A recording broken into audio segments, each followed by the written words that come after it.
We are very against the state of Israel. It's a very big problem for us. So you guys don't approve of a state of Israel before the Messiah comes, right? Yes. Zionism is not Judaism. It's a very other thing. New York, kota yang dipuja sebagai simbol kebebasan dan kemakmuran Amerika, ternyata tidak luput dari kontroversi. Kontroversi ini datang dari sebuah komunitas Yahudi di New York bernama Yahudi Hasidik. Komunitas yang menuai kritik dan kecaman dari masyarakat Amerika karena sistem hidup mereka.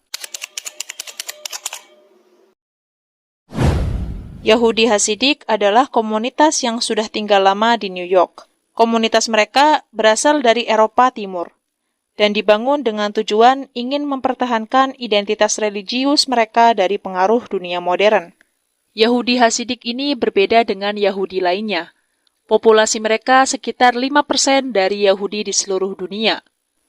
Kelompok ini hidup sangat tertutup, menggunakan pakaian yang seragam, serta jumlah keluarga per individu yang sangat besar. Komunitas ini memiliki tingkat kelahiran yang sangat tinggi.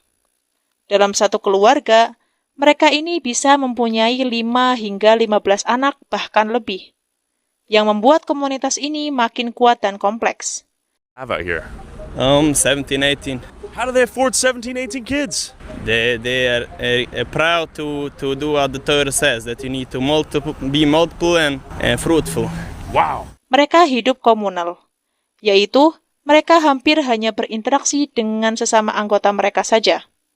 Anak-anak mereka disekolahkan di sekolah privat milik kelompok mereka sendiri dan membatasi hubungan dengan dunia di luar komunitas mereka, bahkan dengan warga New York sendiri.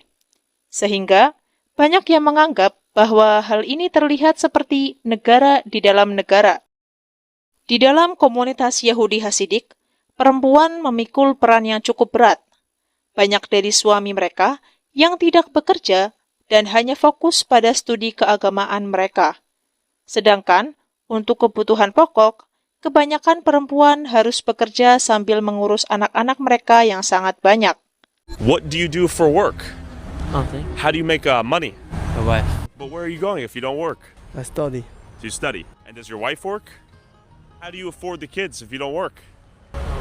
Your wife? Perempuan Yahudi Hasidik hidup di dalam sistem yang sangat ketat. Kebanyakan dari mereka menikah dan punya anak dalam usia yang sangat muda.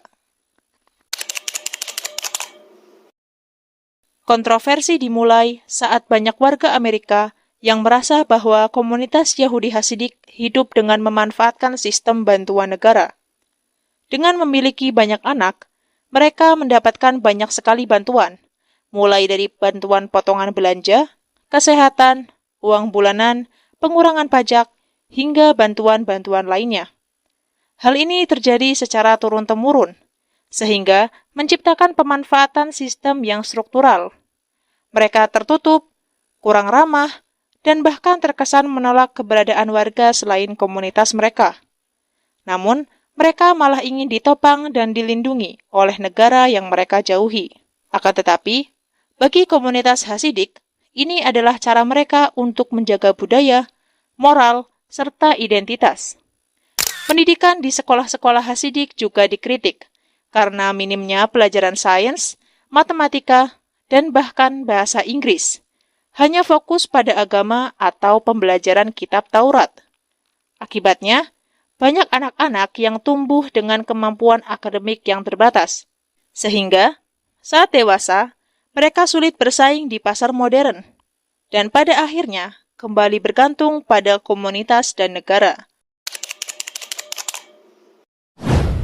Fenomena komunitas Yahudi Hasidik di New York pada akhirnya menunjukkan benturan keras antara tradisi tertutup dan sistem negara yang modern. Di satu sisi, mereka menolak nilai-nilai sekuler, hidup eksklusif, dan menjaga budaya patriarki yang sangat ketat. Namun, di sisi lain, mereka bergantung pada fasilitas negara yang justru dibangun oleh sistem yang mereka jauhi. Pola keluarga besar, partisipasi kerja yang timpang, dan ketergantungan pada bantuan sosial membuat komunitas ini terus menuai kritik dari warga sekitar.